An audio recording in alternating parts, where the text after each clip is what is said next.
All right. Are we recording yet? Yeah, we're good.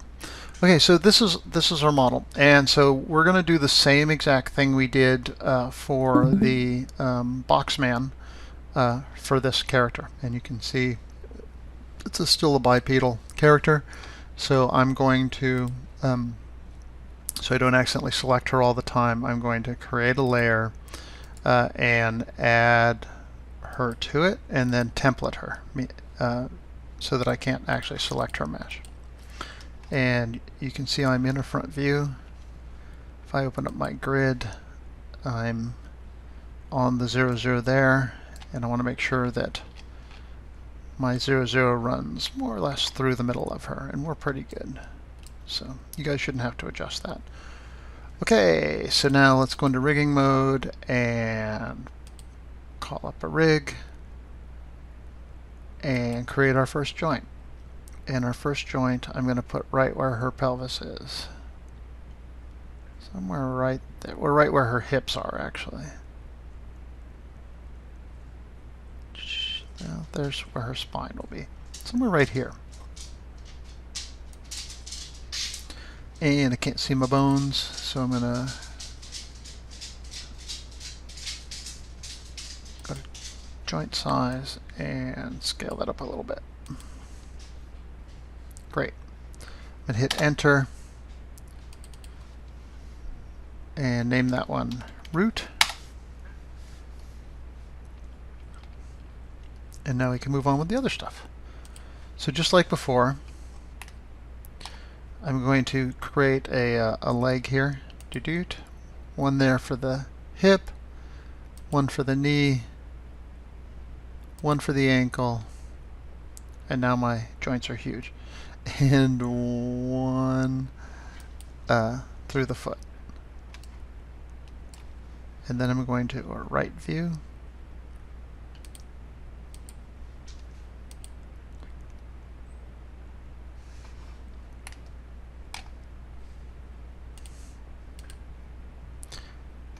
and I'm going to move these. These are a little big for me.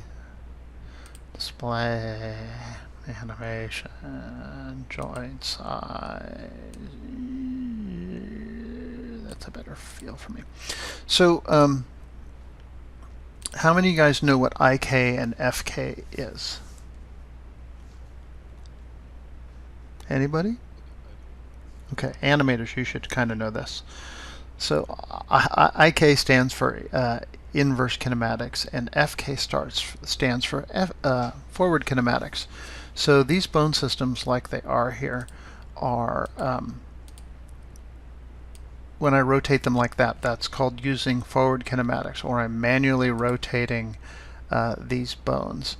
There's a way to set this up with a modifier that we're going to get into here in a little bit, where you can grab a controller box and move that controller box around, and that will bend the legs, bend all these bones at the same time. We're basically putting a handle here, grabbing it and moving it around, and it controls the rest of these bones from whatever point you denote to whatever point you denote.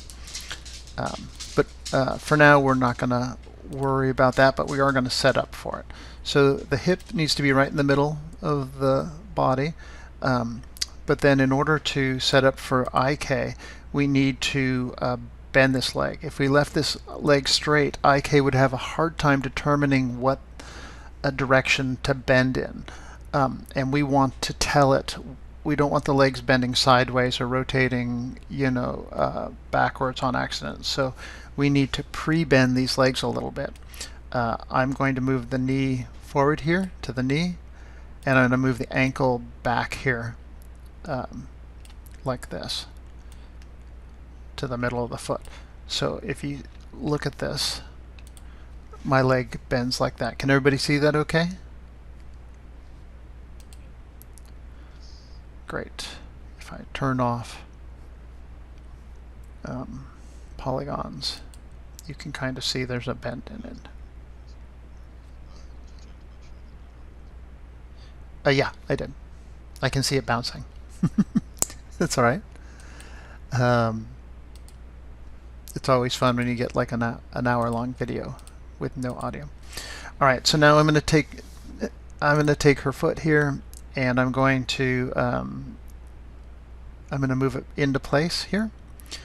And she's got high heel shoes, which is a little weird, but we'll deal with it. So it goes from the ankle to where the foot placements. If her foot was straight, we would go like this, and it would still hit here, not where the toes are, but the pod, the fatty part before the toes is where we want that. And now I'm going to create another one here, and I'm going to parent it back to this one. And then I need to go into a front view because obviously it doesn't do things smartly. So I need to move this one back that way. And then our whole leg should look like this. So we've added an extension that the Boxman didn't have. And this is to set up for IK as well. As we need another node beyond the ankle here in order for this to work correctly. Great, if that's all set up good there, and it looks good in a front view.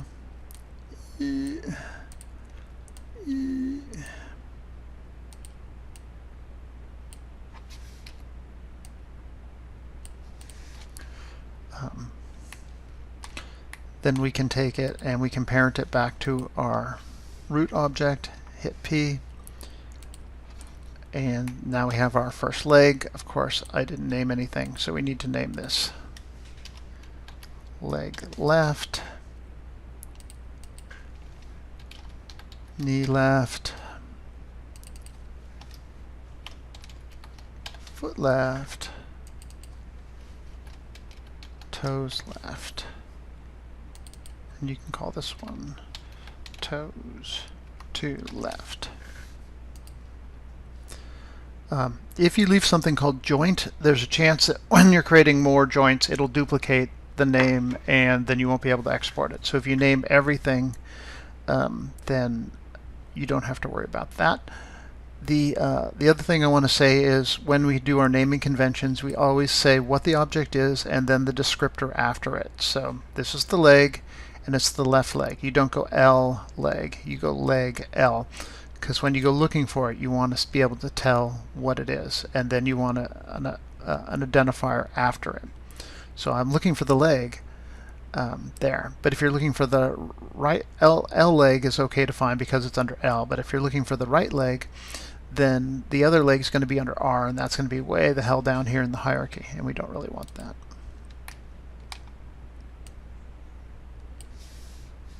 Alright, is everybody good with where we are? Very easy then. We go to skeleton and we mirror the joints and create the other leg, and then we just need to go in and rename these leg R,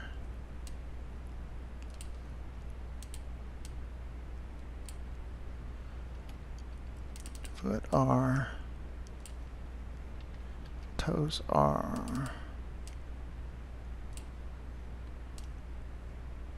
toes to R. Sweet. And it should look like that. And we assume the modeler did a good job and we don't have to redo anything, but it's always good to check. Great. Alright, so now we can move in to the upper body. We want to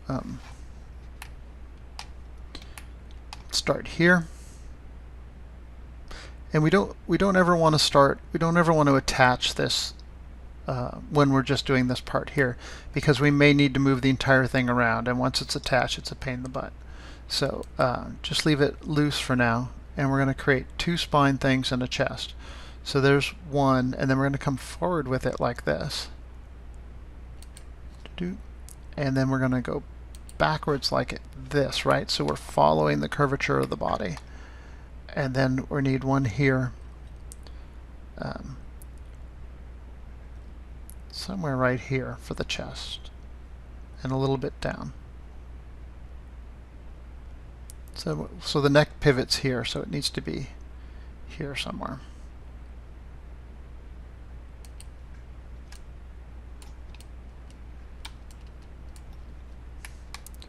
So If I look at that in the front view, yeah, we're okay there. And we open that up, and that one is spine. Spine 1.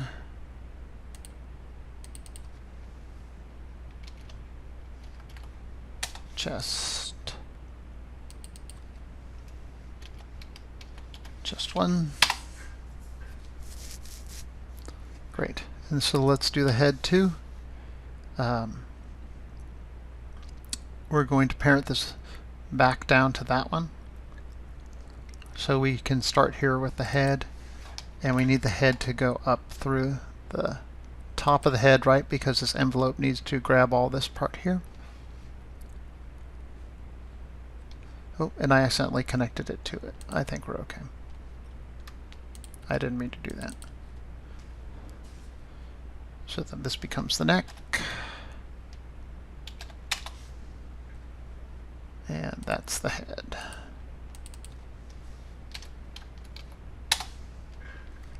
Well, this is the head here. Sorry. That's the head. That's the top of the head. Oh, see, yeah, I did it wrong. My bad. Hold on a second. Okay, back up. Edit, parent. We need a node in here, and I'll show you why in a bit. But we need a node on top of this node. So let's go here, go right.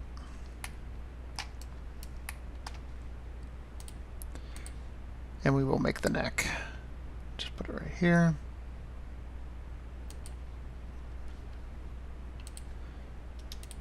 Then we can parent this one to this one. And this one then can go to that one.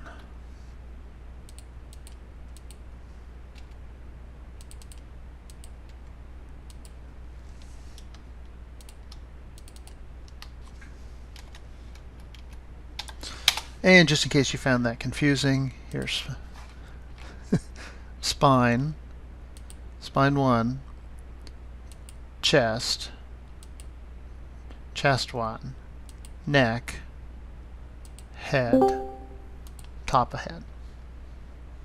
Everybody got that? Great.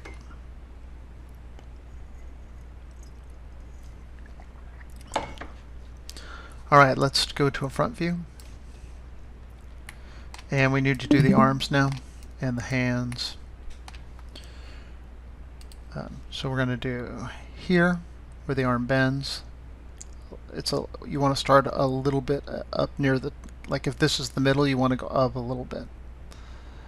And then you want to come down here to the elbow, and you want to go up again to the wrist so that there's a slight bend there. We also want to go to a top view and move this into position. So leave that one, oh no, we can move it back a little bit. Move that one back a little bit. And then the elbow is actually here.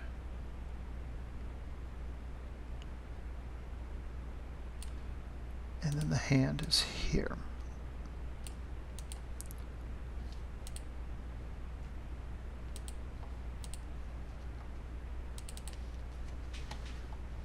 Stop cap locking. Arm, oops.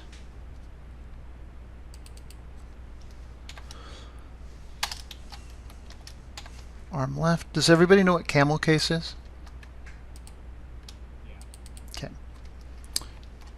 So for those of you who don't know what camel case is, it's a capital letter for the first word and then a capital letter for the second word. And I haven't been doing it, but you should be naming things that way. Hand, and then another capital L, denoting that it's a second thing within that node. Alright. So now we look at our front view again. Our front view looks good. Our top view looks good.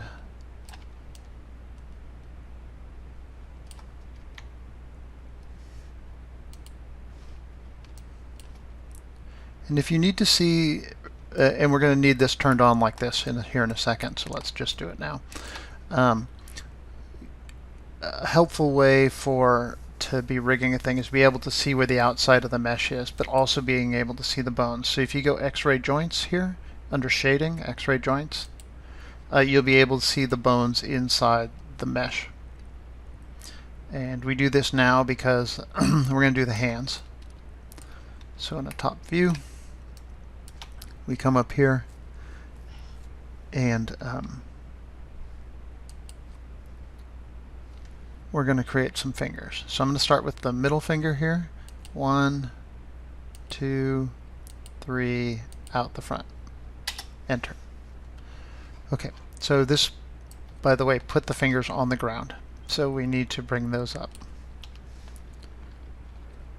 And we want to make them within the fingers that were within the mesh. So see how I'm kind of following the mesh? This one's straight, but then these kind of curve, because the hand kind of curves a little bit. So if then I go into perspective, we can kind of see, okay, like this could be over a little bit. This could be over a little bit. And then we got to move this one back. So just try and get them in the center of the hand as much as possible.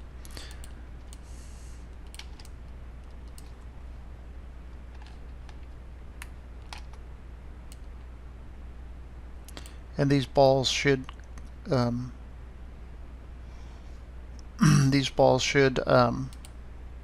correlate with these indentations. And if you don't have indentations, hopefully there would be meshes to look at.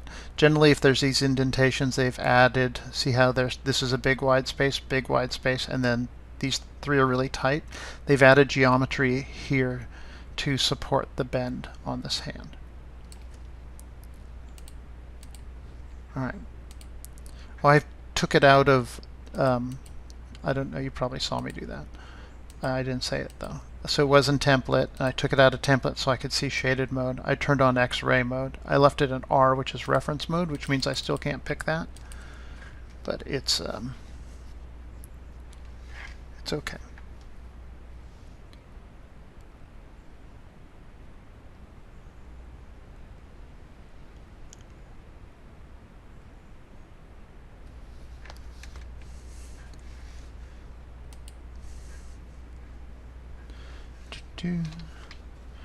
Alright.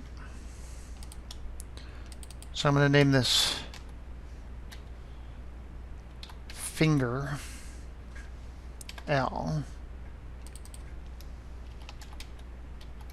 Finger L2.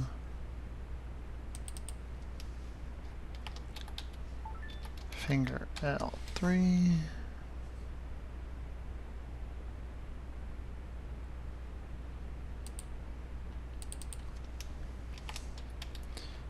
Finger tip L.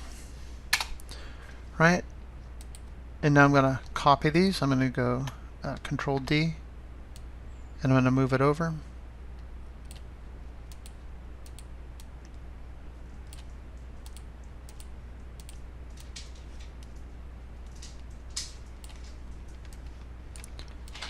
And I'm going to make sure from all directions that that's kind of sitting where I want it.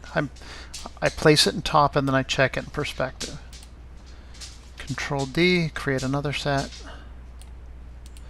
And you can see the geometry for the pinky is kind of bent a little bit, so we're going to move it over here. Hit perspective and F to focus in on it.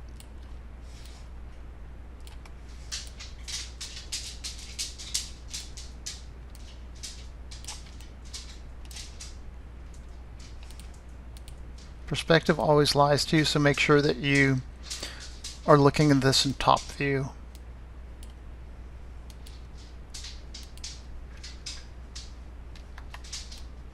Create the last one.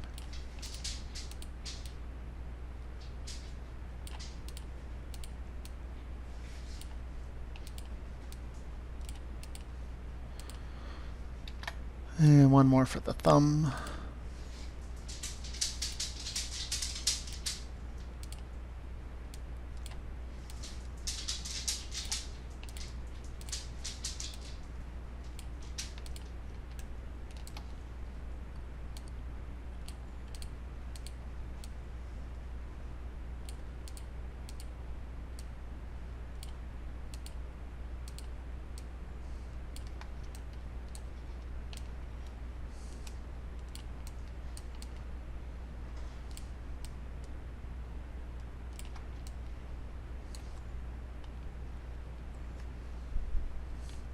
And you can see that as it went through the fingers, it just gave them another number on top of it. It sequentially added them up. You can name this pinky 1, 2, 3, ring finger 1, 2, 3, middle finger 1, 2, 3, pointer finger 1, 2, 3, thumb 1, 2, 3. It's probably a better idea to do that, but I'm being kind of lazy today.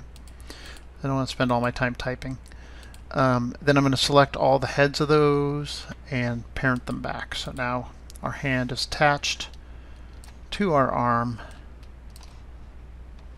It's a lot of work, I know. But then once you get here, we actually need to create one more bone here for the shoulder.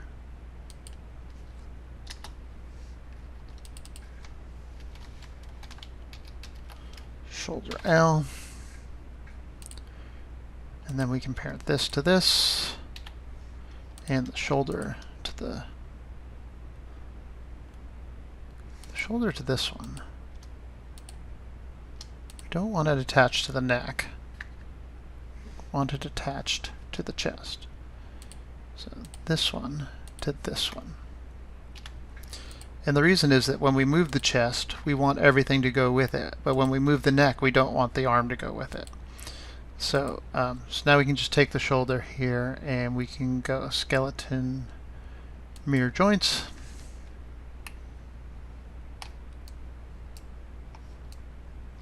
And we kind of do a quick check on the other side to make sure that the model is made with symmetry.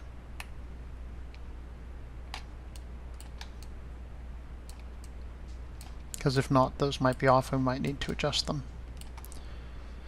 Okay, let's save this thing here. So now that we've got everything kind of in place, we're going to save this as Eve rig FK.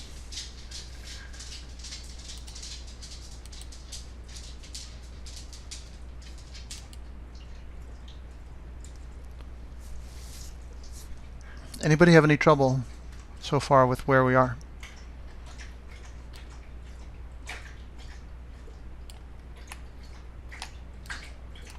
Great. All right, with all that done,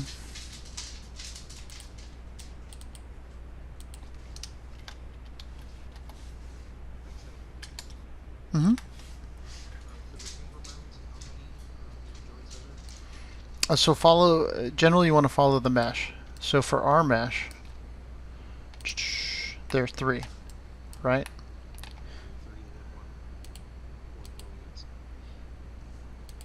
Yeah, so if we look at our mesh here, you can see that there's an indentation there, there's an indentation there, and then this one. Ooh, that could be better.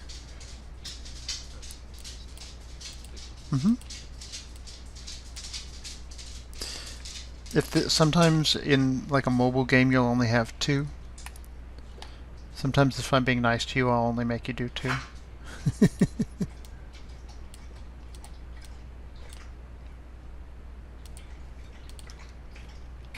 Alright, so then we just go to town with this, right? We know from doing the box man.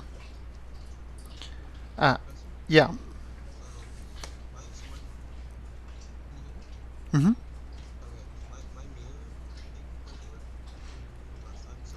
Right, did you adjust it? No, it just mirrors and it just puts it in the same place, but it's like, how do I, is there a way to like actually mirror it? Because it just puts it in the same place, So you have it set up like I have it here, your mirror thing, right? Can you see that at all? Okay. X, Y, and behavior. So do this, go edit, and then reset settings. See if that does anything, and then try mirroring your stuff. Edit, reset settings. Do mirror joints. Yep, and try that.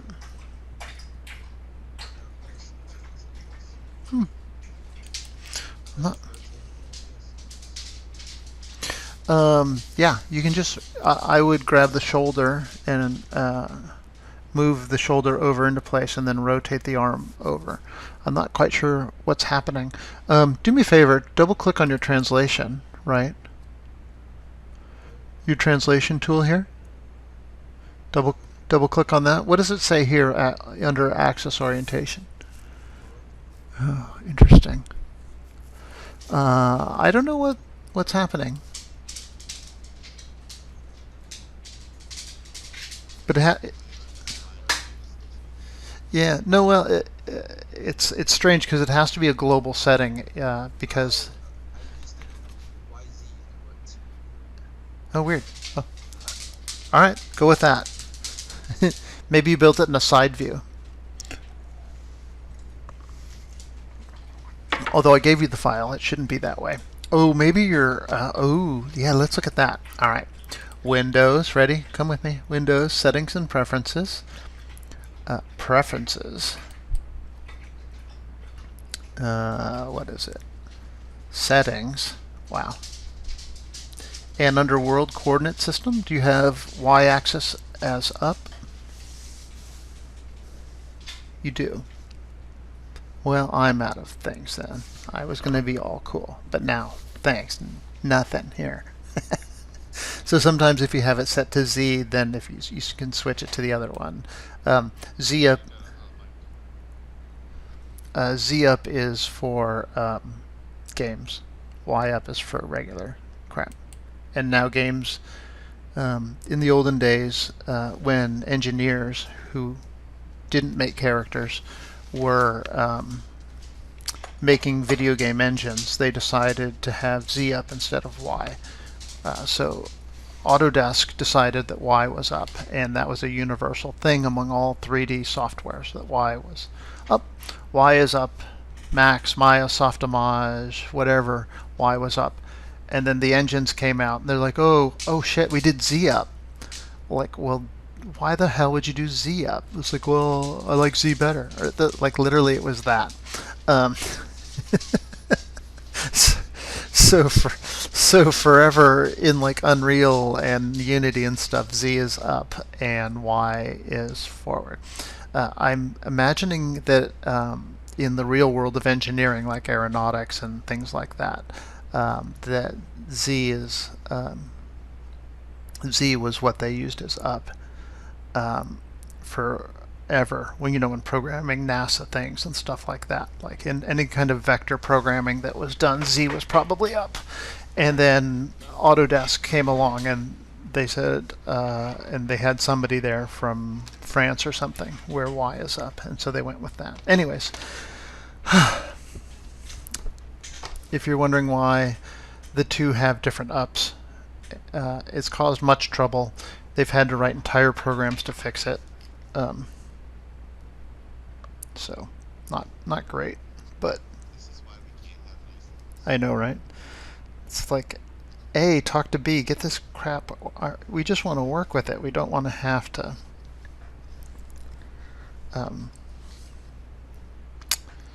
We don't want to have to do stuff, right? Like, why should I have to think about that? You guys should be on the same page. You guys are, need to work in tandem in order to. Yeah. Too. Yeah, too funny. All right, so let's get this going. Now that I'm publicly recorded my disdain for people who write software tools. Then we just hit skin, right? Skin, bind skin. And then we can select all, make sure you open this all up. Remember, if you have it all closed. Oh, wait, darn it. The spine's separate, huh? I never attached that. Eee! Make sure. So let's undo everything. Yeah, my bad. I got chatting and I forgot to do the last little bit. No problem. Skin, unbind skin. And then we want to parent this to this. Yep. And so the reason we have this little node here so that we can move this without moving this, or more so that we can move this without moving this. Like if this was directly attached to that, it would, every time I grab the root, it would grab also the lower spine. So we need a node between those in order to make this operable. The same thing with the chest. Every time I grab the chest, I don't want it to grab, or every time I grab the arm, I don't want it to also grab the chest. I want to have this level of freedom to move around. All right, so hold down Shift, hit the plus sign. It opens up all your joints. You want to select them. I forgot to save when I did this. Save it. And then just hit Skin Bind Skin.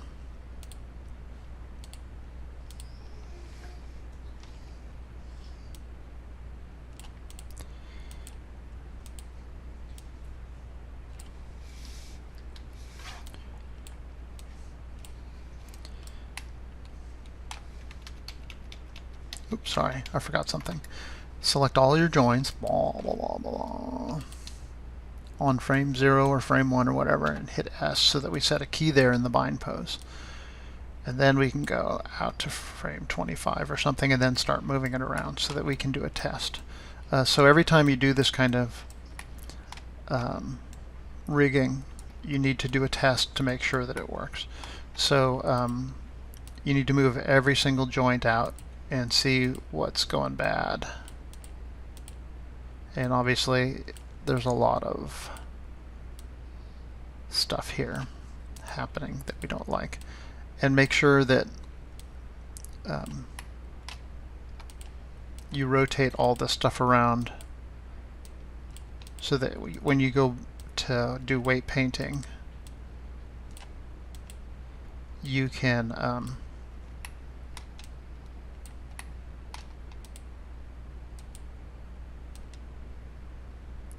get this right.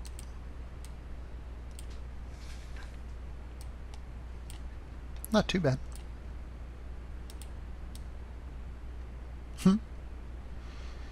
I take it back.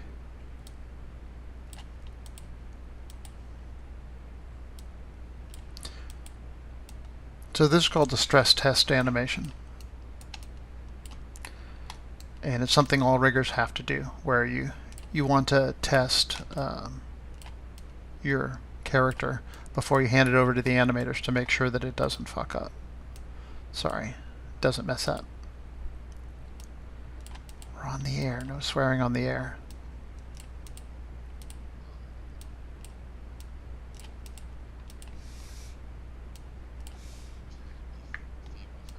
I am. I'm not very family friendly. I'm a little saltier than that, unfortunately. I'm trying to be professional. I'm trying to keep a professional profile here, so you guys think you're getting your money's worth.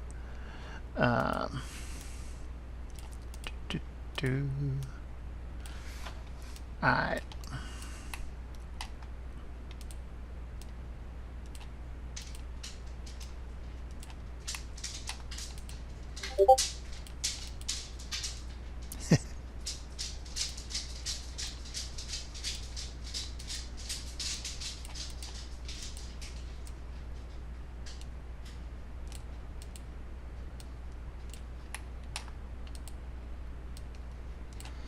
Alright, so there's our stress test. You.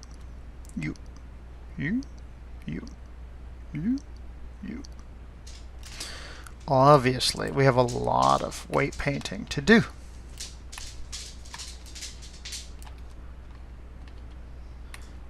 But our character, hi, I know. Our character is all rigged and ready to go. Mostly. We just got to dial it in. So, yes. Does it matter that just the right arm for me is like No, mine's rainbow colored. no, just the right arm for me is rainbow colored. Oh yeah, no, it doesn't matter. So yeah, Maya, if you have it turned on, assigns multicolored bones to the different multicolors. It assigns colors to the bones so that you can tell where one stops and one ends, right? So yellow, green, and that's why you get the rainbow, but it doesn't always do that when you copy and stuff like that. It's a functionality in here somewhere. I'm not exactly sure where it is. It's probably in ready, Windows, settings and preferences,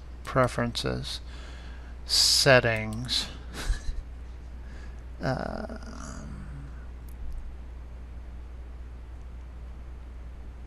display or something. Display.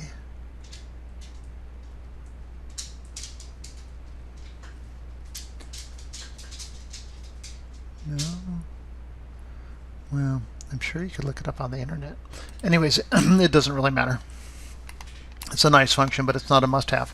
So, what time is it now? I'm gonna stop it. Nobody likes